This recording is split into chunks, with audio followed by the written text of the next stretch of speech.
panteísmo não é uma religião, como se pensa, mais uma forma religiosa, como seria, por exemplo, o candomblé, como seria o espiritismo, o catolicismo, o protestantismo. Não é isso. O panteísmo é uma teologia, é uma maneira de compreender o divino, uma maneira profunda, filosófica, pensada, examinada de compreender o divino.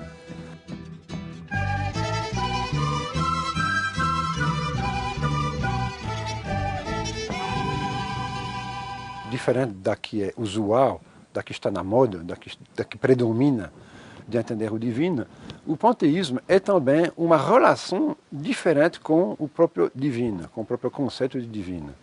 É uma relação mais parecida com a dos místicos. Isto é, o panteísmo entende Deus como sendo um processo de unificação, uma alquimia que faz com que a pessoa se funde com a totalidade, se sente integrado totalmente a essa totalidade. E essa integração absoluta ao que é, ao cosmos, evoca um sentimento chamado divino.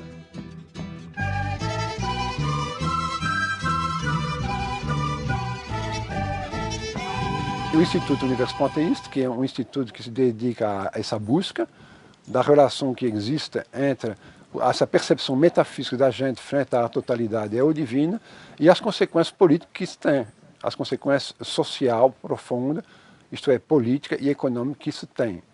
São consequências importantes que merecem ser examinadas, estudadas, que merecem ter um espaço aberto na mídia e na academia.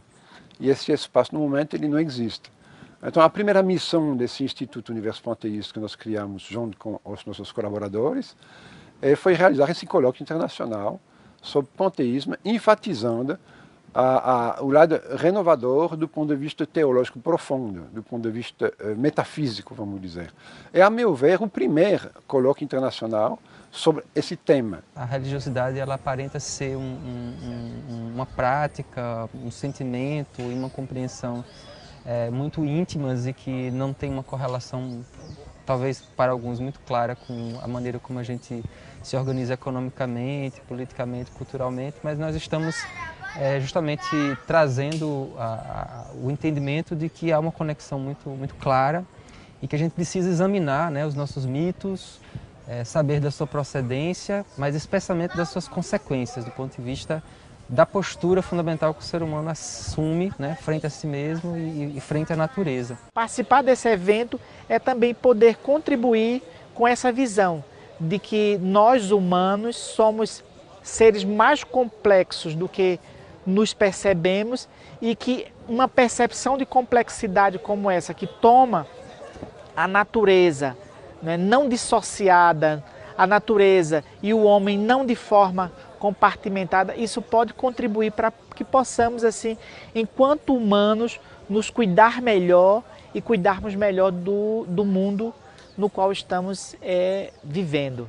Isso é fundamental para os dias que correm de uma emergência, de uma urgência, de criarmos novos modos de ser e de se relacionar com os outros, humanos e não humanos, de uma comunidade planetária mais atenta aos pequenos valores e sobretudo, uma nova relação com essa natureza, seja ela vegetal, mineral, animal, e integrada a todos os reinos. E isso eu senti aqui no colóquio, eu senti na presença, seja da criança que passa ali, que está acompanhando o conferencista ou o participante, seja nos pequenos animais que estão aqui no bosque, nos pequenos detalhes está essa integração e é isso que o mundo precisa e o planeta passa para uma nova geração mais humana e mais integrada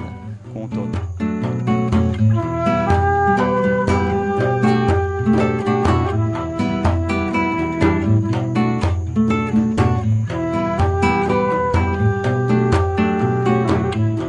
Pessoas puderam participar, dando suas contribuições voluntárias mesmo, uma organização descentralizada, onde muita gente pôde contribuir, e isso auxiliou bastante para que o evento ficasse bem diferente do que a gente está acostumado de ver.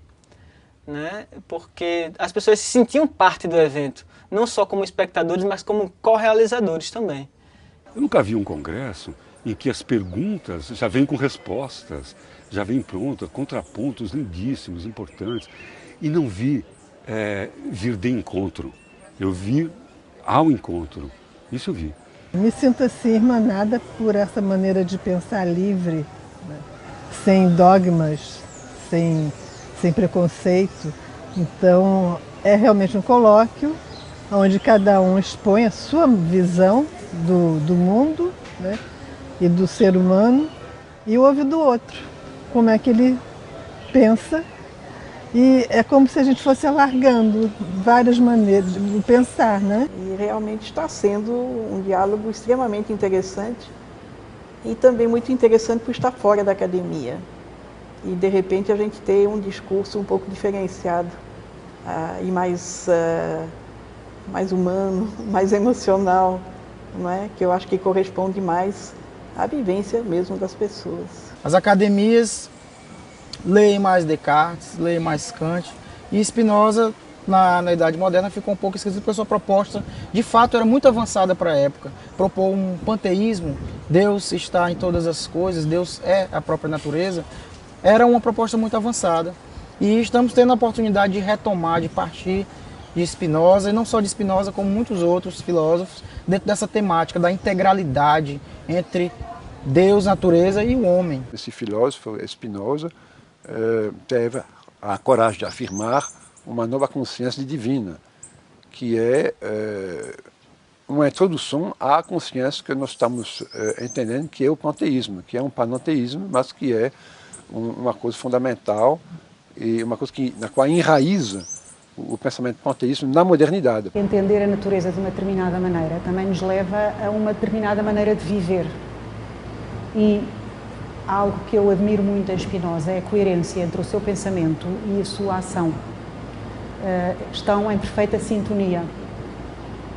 Ele considera que nós devemos aproveitar as coisas boas da vida, mas ao mesmo tempo perceber que a nossa realização não está naquilo que a maioria das pessoas considera que traz a felicidade. Ele não lhe interessa a felicidade é um caminho, mas é um caminho para aquilo que ele chama a suprema alegria.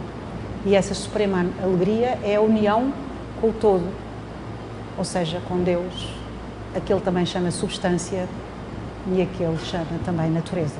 Então, essa forma panteísta de enxergar a realidade metafísica se aproxima do taoísmo, se aproxima da filosofia verdadeira do taoísmo, estão entendendo, né? E dos pré-socráticos, dos naturalistas, de todo o pensamento, vamos dizer, metafísico que existia antes de Roma e que ainda existe fora das muralhas da poderosa Roma, que é o lugar no qual encampa as estruturas metafísicas que hoje predominam. Então a poderosa Roma ainda não caiu quando você entende que ela é a estrutura metafísica que predomina desde o tempo do César. A religião, ela implica uma postura que o ser humano assume frente a si mesmo e ao universo. Ela implica uma atitude existencial. E essa atitude existencial que é praticada dentro da experiência religiosa, ela ressoa na ação política e na formatação das instituições políticas. Mostrando claramente que essa ideia de um poder longe, alienada, não é, nos destitui de qualquer poder. A ideia de uma criatividade, de uma imaginação, de uma sublimidade, de uma grandiosidade alienada, nos remove a nossa grandeza, a nossa imaginação, a nossa intuitividade, nos tornando dependentes daqueles que ousam se intitular representante desse divino. É muito importante colocar em discussão, não é, essas bases da sacralização da natureza, que afinal de contas nós somos a natureza.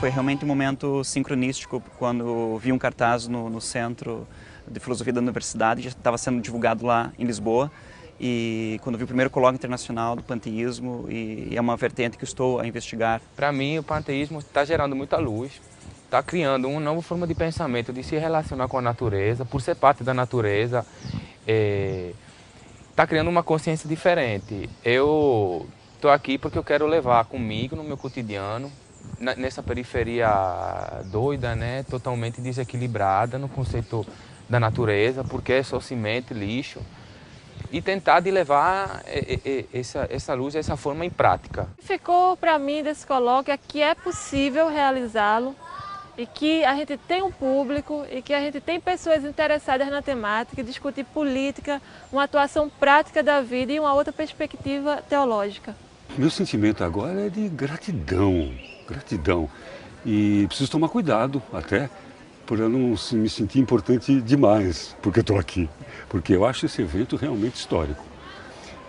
Não é apenas um encontro, não é apenas juntar um monte de cabeção para ficar discutindo junto. Isso pode ser, como disse o Amaury, uma coisa muito importante e que pode mudar o pensamento ocidental. Essa é uma semente. Começa um trabalho e que deve frutificar. Essa semente tem que brotar. Esse é o nosso desejo, que brote, que aflore e que dê frutos e que esses frutos depois deem novas sementes e isso se espalhe. Porque a gente fala muito da revolução e nós sabemos que os sistemas de governo estão absolutamente falidos.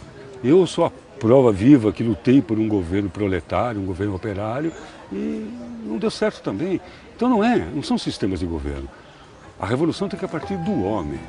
Eu chamo essa revolução de revolução vibratória.